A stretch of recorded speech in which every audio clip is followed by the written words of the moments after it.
Olá, seja muito bem-vindo ao Lead Link. Eu sou o Bruno Meyer. E eu, Ana Paula Couto. E hoje o nosso tema é o mercado do entretenimento.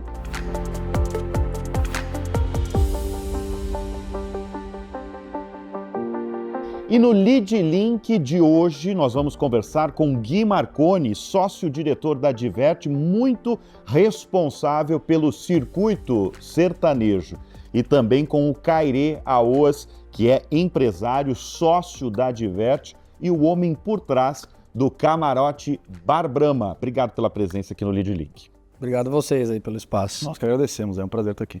Prazer é todo nosso. Começamos fazendo a pergunta que vocês devem sempre ouvir, se já foi superada totalmente a crise da pandemia no setor, o efeito champanhe, como vocês costumam chamar, permanece? A gente teve sim o efeito champanhe, logo pós-pandemia, os eventos estavam indo muito bem, continuam indo bem, o segmento cresce, mas a gente tem alguns desafios aí, como por exemplo recuperar o prejuízo causado pela pandemia. A gente ainda, como setor, não recuperou o prejuízo todo, mas a gente acredita que com o PERSE, que agora deve acontecer pelo menos até o final do ano que vem, a gente deve sim recuperar todo o prejuízo. Mas tem uma série de desafios ainda, não recuperou tudo, mas empregabilidade, por exemplo, a gente recuperou por completo. A gente já está num índice maior do que pré-pandemia. Kairê, você que comanda há anos o Camarote Bar Brahma em São Paulo, que é o principal do carnaval da capital paulista, você costuma receber e contratar grandes nomes da música para os dias do evento, né? De Ivete Sangalo, eu já fui em alguns shows grandes seus, inclusive. Hoje, quem é o maior nome do showbiz brasileiro? Olha, é difícil essa resposta do maior nome do showbiz. Eu acho que tem grandes nomes da música brasileira. Ivete, acho que é um importantíssimo nome, assim como Anitta. Acho que cada um representa um peso e uma importância para um mercado específico, né? Acho que a Ivete para o mercado muito mais nacional, da música baiana. A Anitta, por exemplo, é um expoente da música brasileira para fora do país, inclusive. Ela é uma artista de peso internacional, né? E aí você tem artistas muito importantes também para o mercado interno e que são muito vendedores de ingresso, que atraem muito público no sertanejo, por exemplo, né? Acho que Gustavo Lima, Jorge Mateus, enfim, tem grandes nomes que são potências na música brasileira. Então é difícil falar, eu acho que é arriscado escolher um, mas acho que tem grandes nomes da música brasileira e cada um para um público, depende de como você vai avaliar. Independente do gosto, né? Acho que assim, se for pro gosto pessoal, acho que tem outros tantos artistas também. Mas você citou também Ivete Sangalo. Por que vocês acreditam que aquela turnê planejada por ela em 10 capitais do país, em 10 estádios de futebol, não foi para frente, não deu certo? Eu acho que significa o ápice da crença de que qualquer coisa pode dar certo. De novo, vocês mesmos citaram a Ivete como uma das maiores artistas do Brasil. Eu não estou falando sobre a Ivete, mas é sobre escolher um artista e dizer que, talvez sem uma história embasada, aquele artista, em determinado momento, vai lotar 10 estádios pelo Brasil. Eu acho que para você lotar 10 estádios no Brasil, você tem que ter uma história muito grande para contar. É que estádio de futebol, para você colocar tanta gente, você tem que chamar muito público, ter muito apelo, né? A gente falou, por exemplo, de Sandy Júnior, né? Que foi um grande sucesso no Brasil. Eu acredito que se Sandy Júnior estiver fazendo turnê todos os anos, não vai lotar estádio todos os anos. Vocês citaram Natiruts, que ele já falou que vão encerrar a carreira, que lotou, né? Exato. São Titãs também, né? Titãs. São os Farewell Tour, né? Ou porque tá voltando, ou porque é o último show, ou porque vai fazer uma pausa. Como, por exemplo, fazem com maestria Los Hermanos. A cada 3, 4 anos, eles fazem uma turnê, lotam sim estádios, vários. O Soweto, né, recentemente, que pegou inclusive a polêmica da história do Belo, bem na semana, ou lotou o estádio também. Então acho que depende do contexto Precisa de um ponto de engajamento, de uma história. De uma história, né? O que está em alta hoje no entretenimento? Olha, eu acho que de 2 anos para cá, acho que teve de novo, né, o efeito champanhe, ele gerou um boom de demanda reprimida. E, aliás, eu acho que se tem um efeito positivo da pandemia é o quanto o entretenimento ao vivo saiu valorizado pelas pessoas. Eu acho que isso pode ser analisado, a gente sempre olha isso como um copo meio cheio, né, do que aconteceu na pandemia. As pessoas passaram pela pandemia proibidas de consumir e de frequentar eventos ao vivo, e eu acho que isso trouxe uma percepção de valor para o segmento como um todo. E essa percepção veio acompanhada de uma demanda gigante das pessoas por consumirem isso, shows, festivais, e isso gerou também um entusiasmo grande no mercado e de muitos produtores, de pessoas que entraram, que já estavam no mercado, de produzir coisas novas. Então acho que a onda dos festivais, acho que é uma coisa que vem crescendo muito, né? Obviamente acho que vai chegar uma hora que talvez não tenha espaço para tanta coisa no mercado, mas eu acho que os festivais, eles são uma grande onda assim, acontecendo. Acho que ainda vai acontecer muita coisa de inovação em tecnologia, que o mercado fora do Brasil já está começando a... Existe, por exemplo, uma turnê do ABBA que foi criada em Londres, era um show especial que ia acontecer em Londres, numa turnê fechada, uma temporada, na verdade, fechada num lugar que eles equiparam com experiência imersiva, com realidade aumentada, para fazer uma turnê do ABBA lá dentro. O sucesso foi tão grande que já está há 2 anos acontecendo no mesmo lugar, 4 vezes a semana. Então esse é um exemplo do que acontece também, de reviver, né, coisas que já aconteceram através da tecnologia e da inovação de uma forma diferente. Acho que isso ainda não chegou no Brasil totalmente, mas acho que é uma tendência que pode acontecer. O Gui, você comentou antes da gravação que um dos maiores problemas atuais do setor de entretenimento no Brasil é o alto custo, sobretudo o alto custo dos cachês dos artistas, que subiu muito nos últimos tempos. Eu queria que você explicasse para o nosso espectador e ouvinte por que subiu tanto esses cachês aí dos grandes nomes do showbiz brasileiro. Eu só não diria que é sobretudo os artistas, até porque tem muito artista que é amigo meu, vai ficar incomodado com essa... Mas é o que chama mais atenção porque é a linha de custo ou de investimento que mais representa no nosso negócio. Quando você faz um evento, né? Mas a gente tem, por exemplo, um fornecedor de estrutura que é muito amigo meu, se tornou um amigo pessoal, e a gente foi contratar uma estrutura dele, e aí no pós-pandemia ele disse assim, agora são R$50 o metro quadrado. Eu falei, não, mas peraí, em 2018 foram R$16, em 2019 foram R$18, e aí em 2022 são R$50? Simplesmente porque aconteceu o efeito champanhe, todo mundo queria fazer evento, todo mundo queria frequentar evento, então não só os artistas, mas fornecedores de estrutura, de serviço, aumentaram muito o preço, que coube na planilha por um tempo, mas agora passado o efeito, tem dificuldade de voltar para os patamares reais. Alguns estão tendo mais bom senso e voltando. A gente tem o privilégio de ter um grupo que faz muita coisa, e tem um calendário planejado, não só para esse ano, mas pelos próximos 5 anos, então a gente consegue boas negociações.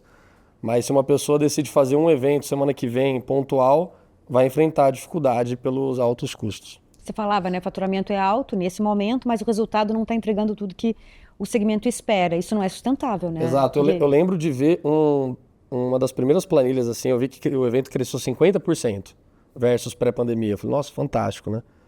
E o resultado tinha crescido 12%. Então você vê que nem isso é sustentável, porque ao longo do tempo você vai achatando a margem até que ela zere. E eu diria que sem o PERSE muitas das coisas não estariam acontecendo. Espero que isso se equalize até o ano que vem. O PERSE, só para explicar para o nosso espectador, o PERSE é a lei que foi aprovada, né? Ele é um programa de recuperação do né? setor. Durante a pandemia, que foi renovado agora. Isso. Para o setor de eventos e cultural. A ABRAP, que é a nossa associação, liderada pelo nosso presidente Doreni, negociou com o governo federal e agora conseguiu uma nova negociação que vai até o final do ano que vem, ou no limite de valor, né, mas deve ir até o final do ano que vem. É uma conta para quanto tempo o setor e as empresas do setor demoram para recuperar o prejuízo, que é o que a gente estava falando, acumulado da pandemia. E é um programa que ele isenta as empresas de impostos federais. Então ajuda muito, na verdade, na minha opinião, é fundamental para a recuperação do setor. E o setor está preparado para viver sem o PERSE? Porque quando acabar a renovação... Não, mas eu acredito que estará em 2026. Caíra, você falou de experiência imersiva, que o público deseja isso. Aqui no Brasil, o que o público deseja? nessa área, nesse segmento de eventos, festivais, shows? Eu acho que o público está cada vez mais seletivo também em relação à experiência que ele vai viver, até pelo crescimento da quantidade de coisas que tem no mercado, de festivais, de shows. Eu acho que o público está cada vez mais seletivo em busca de eventos que proporcionam boas experiências de qualidade, né? Então, fila, preço, acesso, conforto, visibilidade, acho que isso a gente percebe que pesa muito na escolha do público pelo tipo de entretenimento que vai ser consumido. Não basta mais um bom show acontecer no palco, mas sim toda a experiência que o público vai enfrentar no evento ou no que ele vai consumir, né? Você comanda aqui o circuito sertanejo, né? O sertanejo, ele continua como o gênero mais engajado, mais amado do país? Sim, eu costumo dizer que desde que eu nasci é assim e eu procurei saber mais, eu acho que tem uns 50 anos já que o sertanejo é moda, é o maior gênero musical do Ele país. foi passando por muitas mudanças, mas continuou Mas sempre se mantendo... sempre na liderança ali, né? A gente teve, você olha, sei lá, pro Pagode 90, né, que Isso. chegou a patamares próximos, mas o sertanejo sempre foi o maior segmento, continua sendo. Hoje, se você olha a lista da Billboard ou qualquer outra, a cada 20 artistas no top 20, 18 são sertanejos. É impressionante, né? Quando muito poucos são 16. Então, sim, é o maior segmento do... E o circuito sertanejo, ele pega quantas... O que é o circuito sertanejo e quantas cidades? É só interior paulista? Não, é principalmente. Tá. Até porque quase metade das empresas de eventos do Brasil estão em São Paulo. São Paulo é uma potência em qualquer setor, né? Então, também, boa parte dos eventos mais relevantes do sertanejo estão no interior de São Paulo, como, por exemplo, a Festa do Peão de Barretos, Jaguariúna, e tantas outras. Mas o circuito sertanejo, contando uma breve história, ele surge porque a gente começou um negócio há 20 anos atrás, com a Ambev, começando por Barretos, onde a marca Brahma decidiu se conectar com esse segmento, com esse lifestyle. Passado muito tempo, esse circuito se tornou um circuito de centena de eventos, e há 3 anos atrás a gente selecionou 6 dos 10 maiores para montar como se fosse uma Fórmula 1 do sertanejo. Então a gente selecionou o evento de Londrina, de Ribeirão Preto, Pedro Leopoldo, Barretos, Jaguariúna e Caldas, eventos que acontecem de abril até novembro, e montou um calendário nesses 6 maiores eventos do segmento, onde a gente tem uma parceria com a TV Globo, com o Grupo Globo, né, Multishow também, Globoplay. A gente transmite alguns shows desses eventos, mas também tem uma série de conteúdos e atividades ao longo do ano, como, por exemplo, mostrando bastidores e etc. E as marcas que apoiam, que investem nesse circuito são as mesmas nos 6. É um projeto grandioso aí que a gente está no 3º ano agora. Impressionante. Você falou que os eventos, esse setor de eventos se concentra muito aqui em São Paulo e provavelmente no eixo Rio-São Paulo. E no resto do Brasil? Porque o Brasil é gigantesco, diverso. Como é que o entretenimento acontece no restante do país? A ABRAP, a nossa associação, está presente, né, assim como o setor, no Brasil inteiro. Mas realmente é muito concentrado aqui. Mas, assim, eu vejo que São Paulo é a região que mais está à frente, mas eu fico muito impressionado quando, por exemplo, eu viajo no São João e vejo algumas entregas impressionante, né? incríveis, assim, de alguns players, parceiros nossos que lá estão e lá estão consolidando o mercado também. Então, o segmento cresce no Brasil inteiro, mas aqui está mais à frente, tem mais tempo que tem evento relevante, né? Ô, Cairê, o que dá mais dinheiro? Fazer um circuito sertanejo, fazer um camarote Bar Brahma em São Paulo ou ter esses bares de sucesso que você tem em São Paulo? Quando dá, né? O que dá mais dinheiro seria uma métrica boa poder comparar. Não, eu acho que, como qualquer mercado, eu acho que quando tudo é relativo também, né? Quando assim, você vê coisas que parecem que não dão dinheiro e dão e vice-versa. Eu acho que não tem uma comparação do que dá mais. Eu acho que é quão melhor feito é aquele negócio, aquele produto, o resultado dele vai ser proporcional a isso, né?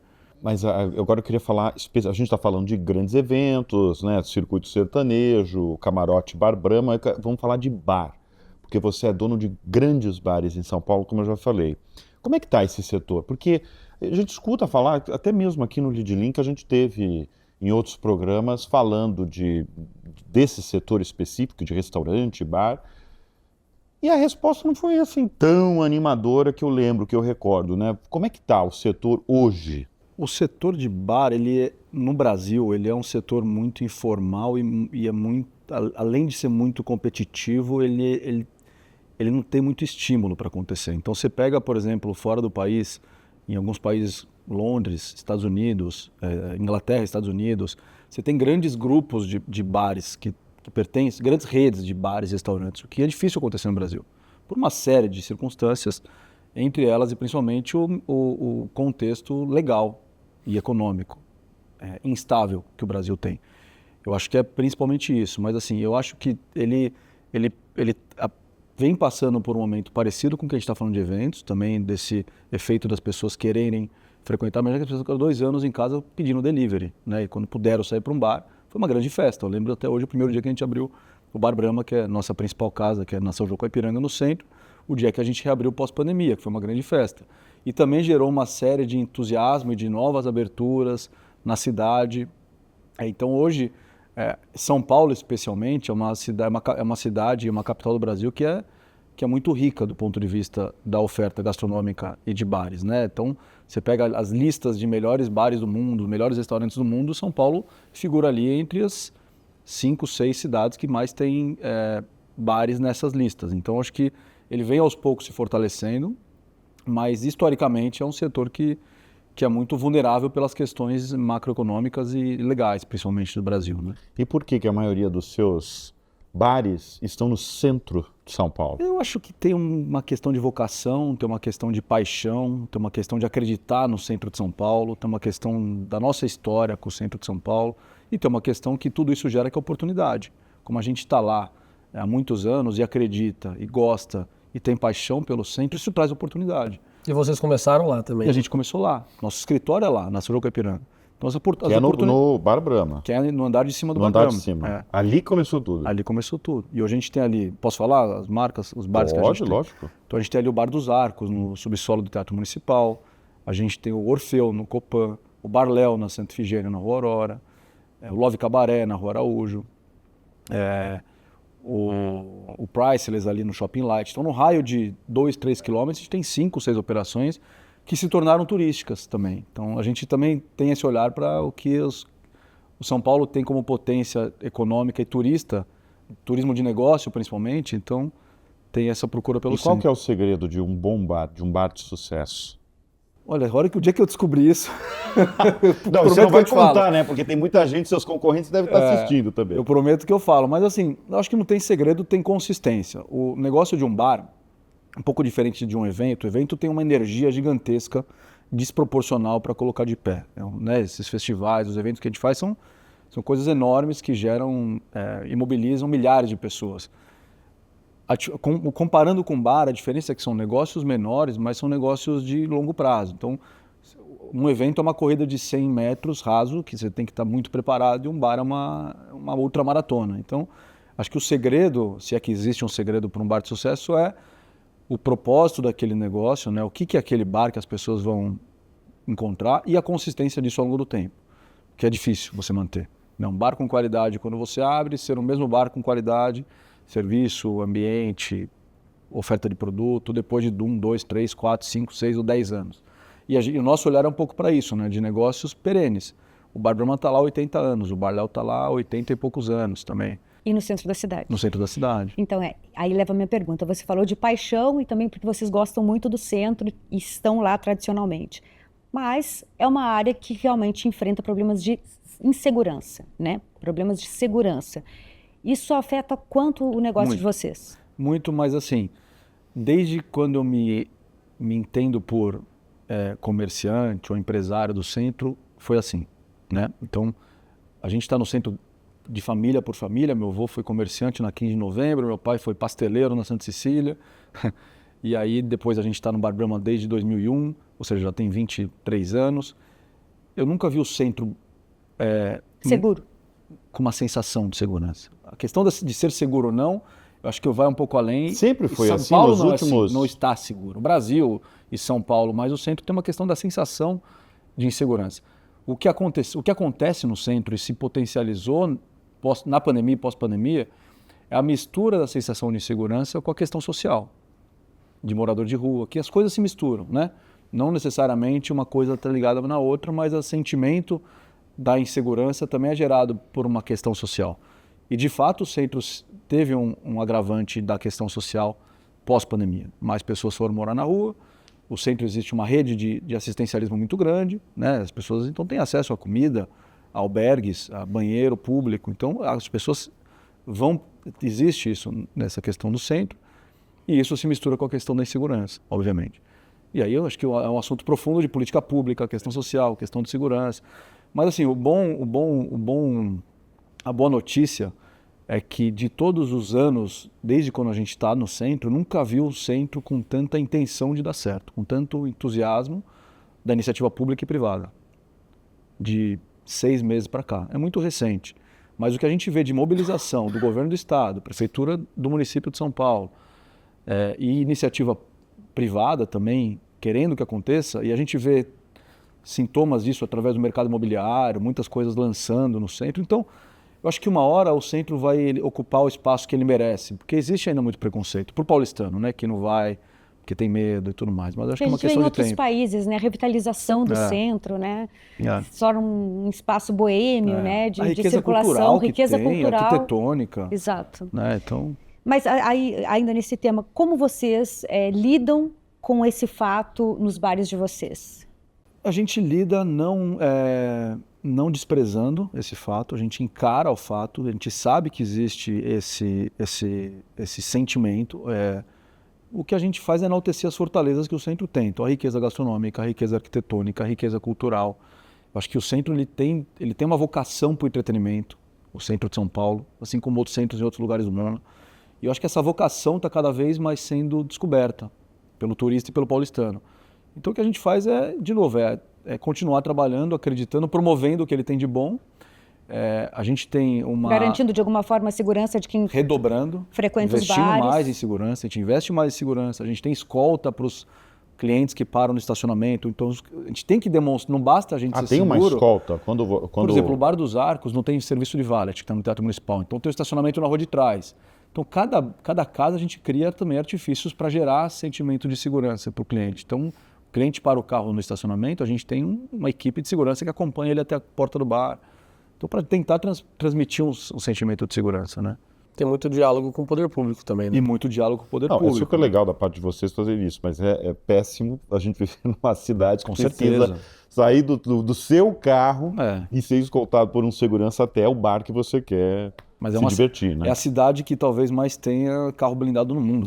Vou chutar. Exatamente. Porque a gente tem amigos que vêm de fora do Brasil que ficam abismados com o fato de ter carro. Exatamente, exatamente. Mas, e você consegue mensurar o quanto isso afeta os seus negócios? A insegurança afeta os seus negócios? Tem um número para isso? Olha, o prejuízo que isso causa? Eu posso te falar quando acontecem coisas pontuais. Então, por exemplo, no começo do ano a gente teve uma situação muito crítica, no final do ano passado, na virada do ano, foi novembro do ano passado, perdão, a gente teve uma situação muito crítica. Para mim foi o ápice da insegurança mesmo, na criminalidade, do que eu já vi ao longo dos 25 anos que eu estou no centro acontecer, que foi a gangue de bicicleta roubando o celular, que estava na cidade inteira, mas estava muito ali no centro também. E ali aconteceu um fato que teve uma tentativa de assalto na porta do Bar Brahma, com um cliente, não foi dentro do bar, foi fora do bar. O cliente reagiu, e essa reação do cliente pegando o menino que assaltou lá, o bandido que assaltou ele, gerou uma outra reação, que foi essa gangue vindo atacar o cliente e atacou o bar. Isso gerou uma imagem muito forte, porque viralizou essa imagem nas redes e nas mídias, e aí eu senti o quanto isso afetou o bar no curto prazo. Porque foi um efeito imediato das pessoas não irem. As pessoas, inclusive, acharem que o bar tinha fechado, né, com medo de frequentar. Isso passou, isso, aliás, gerou um efeito... Caiu o movimento imediatamente. Caiu o movimento imediatamente. Os próximos 15 dias ali foi o pior movimento da história do bar, que foi fevereiro, né? Dezembro, janeiro, fevereiro, até fevereiro. São 3 meses, assim, bem difíceis. E depois começou a recuperar. Mas ali a gente percebeu como a imagem também, foi uma imagem forte, né, dos bandidos atacando e tudo mais. Gui, vamos voltar a falar do efeito champanhe, né? Essa expressão que o setor usa, que a gente não conhecia. Não, adoramos. Mas a gente adorou Estamos usando, inclusive. essa expressão, o efeito champanhe, né? Que esse boom de opções de eventos pós-pandemia, né? As pessoas trancafiadas em casa queriam sair para curtir. E aglomerar, exatamente. Com esse boom de eventos pelo Brasil, né? Eventos, festivais, não existe uma saturação em alguns deles? Existe. E eu vou falar especialmente de festival, né? Existe uma saturação clara, tanto que a gente está começando a ver alguns sinais, né? Tem festivais de música internacional, de música brasileira, relevantes, com marcas fortes, que já cancelaram a edição do ano passado, desse ano, do ano que vem. O que eu acho positivo no sentido de que as coisas estão se equalizando. E eu acho que também é bom para o setor ficar mais claro que não é qualquer coisa que dá certo, de qualquer jeito, a qualquer tempo. Então, o que eu acredito, eu sempre falo nas conversas, é que os conteúdos verdadeiramente fortes, e aí não só fortes em marca, mas também em conteúdo, em planejamento, em histórico, esses eventos eles vão continuar se fortalecendo, como por exemplo aconteceu agora em Barretos. Barretos foi a maior edição de todos os 69 anos de história da festa. Ao ponto de esgotar ingresso da arena, abrir ingresso somente para o parque sem acesso à arena principal, ao ponto do camping para quase 20 mil pessoas esgotar vários dias. Então eu acho que os eventos verdadeiramente relevantes, eles perpetuam. E turnês sem muito propósito ou festivais sem muita força, esses devem deixar de existir. Mas como é que vocês identificam? O que pode estar levando a essa saturação? É o excesso de festival? Não só de festival, fatores? De evento mesmo, de show. De show, de turnê, de festival, de evento como um todo. Até, por exemplo, agora teve uma declaração importante do Gustavo Lima, que fez um show, não é nem um show, um espetáculo, agora sábado em Goiânia, que foi o fim da turnê do Boteco do Gustavo Lima.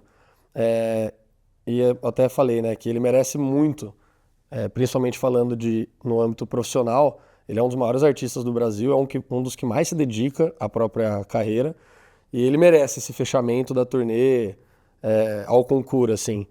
E ele fez uma declaração de que a turnê do seu próprio festival, que é o Boteco, se encerra aqui, e que além disso, no ano que vem, ele vai reduzir drasticamente a quantidade de shows que ele vai fazer.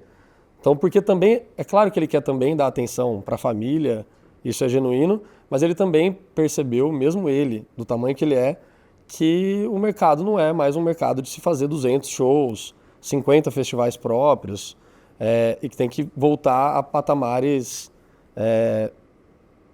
mais razoáveis, né? E o que eu acho que vai ser bom para o segmento também, vai ser bom para ele, para a família dele e para o segmento. Tem uma questão de bolso também das pessoas, né? Sim. Que acho que pega também, né? Vamos falar de Carnaval de São Paulo. São quantos anos de camarote? Esse ano que vem, a gente completa 25 anos de camarote. 25 anos. Inclusive com uma edição e uma programação de shows especial comemorativa dos 25 anos. Quem são as atrações aí? Pode falar já? São 4 dias de evento. A gente vai fazer no primeiro dia. Que não estão todos fechados, mas eu vou falar alguns nomes. São 3 dias do primeiro, são 3 shows no primeiro dia, que é sexta-feira de carnaval. Aí no sábado são 3 shows também, domingo 2 shows e nas campeãs 2 shows. Então assim, retrospectiva de quem já passou no camarote. Num do Lulu Santos que foi maravilhoso, o show do Lulu. Então, lá dentro do camarote. Então a gente tenta trazer shows desse nível, né? Assim, já passaram no camarote Lulu Santos, Ivete Sangalo, Zeca Pagodinho já tocou 10 anos seguidos no camarote, Paralamas do Sucesso, enfim, a gente tenta trazer os maiores artistas da música brasileira para lá. E aí a gente já tem fechado alguns nomes, por exemplo,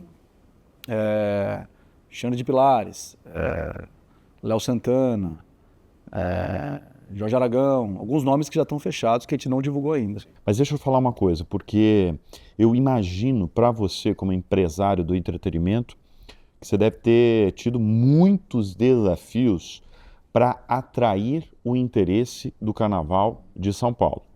Simplesmente porque o concorrente é imbatível mesmo, o Carnaval da Marquês de Sapucaí. Exatamente. Quais foram qual foi a sua estratégia para deixar o Carnaval de São Paulo atrativo?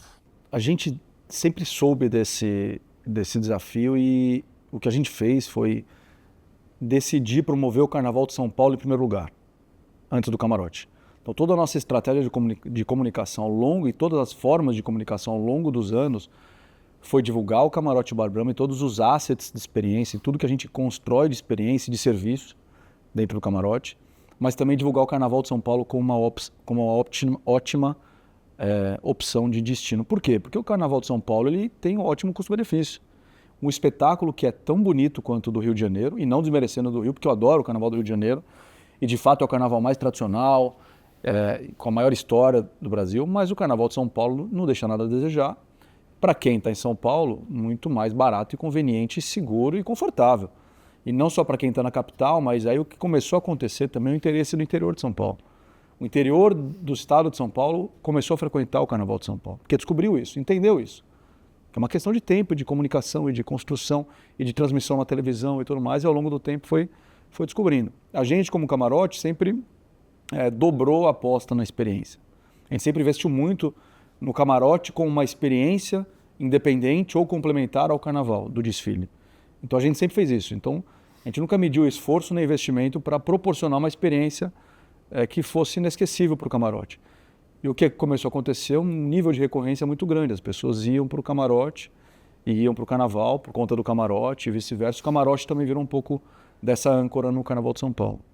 Nesses 25 anos, como é que você vê o Carnaval de São Paulo? Evoluiu muito, avançou muito? Muito, assim, o Carnaval de São Paulo, para mim, hoje, como carnaval, como destino, de novo, e eu não falo só da avenida, do AMB, mas eu falo como destino do carnaval como um todo, o carnaval de rua. É que tem o carnaval de rua cresceu demais em São Cresceu Paulo, demais. né? É o maior carnaval do Brasil. É o maior carnaval. É o maior carnaval do Brasil. É de fato. Os pré-blocos é uma multidão nas ruas de São Paulo, né? Não, e mesmo a avenida com ingressos esgotados vários dias, o camarote com ingressos esgotados.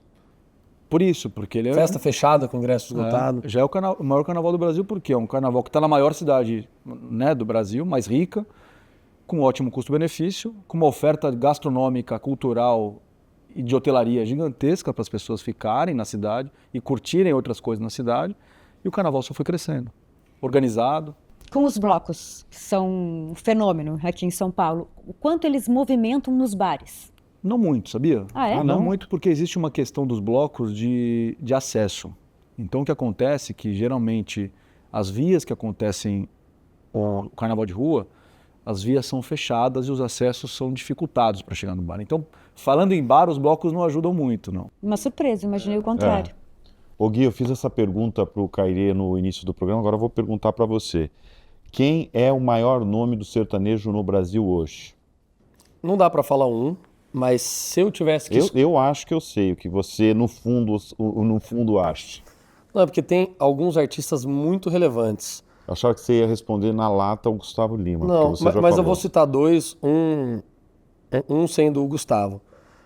O Gustavo é um dos maiores artistas que eu já vi na minha vida, inclusive comparando com outros artistas de outros gêneros e de outros países.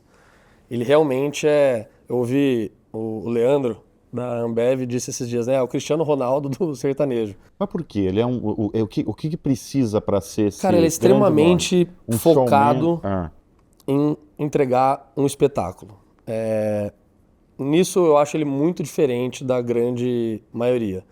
E aí, além do Gustavo, que inclusive ainda performa muito bem na grande maioria dos seus shows, em venda de ingressos e etc., é importante citar o artista que a gente mais fez shows na nossa história, que é Jorge Mateus. Jorge Mateus. Eles completam 20 anos de carreira o ano que vem. E eu, particularmente, nunca fiz um evento que não desse muito certo com o Jorge Mateus. Então, você ter 20 anos de história O Gustavo, por mais que hoje ele esteja no auge, e é muito tranquilo dizer isso, que ele mesmo reconhece, ele já teve altos e baixos. Ele já esteve no auge, depois ele caiu, depois ele voltou maior ainda, e continua. E Jorge Mateus, com 20 anos de uma carreira... Eu sempre falo que o Jorge Mateus, ou ele é o maior do sertanejo, ou ele é o segundo. Depende do ano. Mas ele nunca cai de terceiro, vai. Então eu diria que esses dois são os dois maiores artistas do segmento. Gui, como é que é o ranking de estilo musical no Brasil? Você é do circuito sertanejo, é o primeiro, imbatível, e na sequência vem que outros estilos? O funk é o segundo, falando de streaming. Streaming? É que é muito diferente você falar de eventos, do que se escuta e do que vende ingresso. Uhum. Mas falando de streaming é o funk. Não, o funk em seguida do sertanejo. Isso. Quer dizer, o sertanejo é imbatível tanto no streaming quanto na venda de ingressos. Perfeito. Tá. E o maior estilo musical do mundo e o que mais cresce no Brasil é rap e hip hop. Uhum. O rock já era. Já era não vou falar já isso. Era não. Eu sou apaixonada por rock, mas assim, as pessoas não escutam mais como escutavam antigamente, na década de 80, 90. Faz muito tempo que não acontece uma onda como essa. Sim. Sim. E nem tem muita banda hoje no Brasil, assim, que seja forte, né? Não. Da nova geração é mais difícil. Tem coisas boas surgindo, mas não com a potência que foi lá atrás. Sim. O que impressiona o público de um show? Eu acho que são várias coisas. Por exemplo, você fazer um show de longa duração, um show com muitos efeitos especiais, um show com um repertório inédito, um show com participações, de preferência inéditas também. Eu lembro que, por exemplo, quando o Caetano Veloso se apresentou pela primeira vez no Koala, a Paula, na verdade, né, pediu uma sugestão de setlist. E a gente sugeriu e ele cumpriu exatamente o que a gente sugeriu. Então ele ganhou o público de um jeito absurdo, porque a gente faz parte do público do evento e ele tocou pra gente. Então eu acho que isso é o tipo de coisa que impressiona. Vocês são sócios da Adverte, mas cada um cuida de um núcleo, um braço de negócio, né? A gente é sócio da Adverte. O Gui, que toca a Adverte hoje, muito mais à frente do que eu. Assim, a gente desde a origem da Adverte, a gente acabou abraçando projetos por afinidade e por vocação. Então, Carnaval, por exemplo, é um projeto que eu, desde sempre, me envolvo mais e participo mais e acabo conduzindo mais. Mas tirando o Carnaval, o Gui que toca muito mais a Adverte do que eu. Obviamente a gente tem uma relação ótima, maravilhosa, societária, desde a fundação, mas com papéis muito bem definidos assim no dia a dia. Kairi e Gui, a gente está se encaminhando para o encerramento, aí a gente sempre faz essa pergunta para todos os nossos convidados, qual o futuro, né, do entretenimento, do setor que a gente conversa aqui, para onde vai o entretenimento, na opinião dos dois? Começo pelo Kairi. Que seja um eterno efeito champanhe, né? Esse é o nosso desejo. Exatamente. Ou que vários eternos efeitos champanhes. Não precisa nem estourar, né? Não precisa nem estourar. Se der pra servir, tá lá servindo, tá ótimo. Não, eu acho que o entretenimento ele tem um poder de divertir e de mexer com as pessoas gigantesco, né? E por isso que ele saiu tão valorizado pós-pandemia, porque as pessoas perceberam que o entretenimento faz bem para a alma, para a cabeça, para a sociabilização, para a vida das pessoas. Então acho que ele saiu muito mais forte e eu acho que eu sou muito otimista em relação a isso. O mercado está cada vez mais consolidado, mais criativo, mais inovador e eu sou muito entusiasta. Bom, nós queremos agradecer a presença do Gui Marconi e do Kairi Aoas, ambos sócios da Adverte, uma das maiores empresas aí de entretenimento. O Gui muito focado no circuito sertanejo, o Kairi focado em vários bares de sucesso no Brasil e também no Camarote Bar Brahma. Obrigado pela presença aqui no Lead Link. Muito obrigada, senhores. Obrigado a vocês mais uma vez. Obrigado, foi demais. E a gente agradece a você que sempre nos acompanha aqui no Lead Link e também a Casa Lead, que nos recebe. Um agradecimento especial ao nosso patrocinador, a Oi Soluções. E obrigado sempre à sua audiência, à sua confiança aqui no Lead Link. Até mais. Até.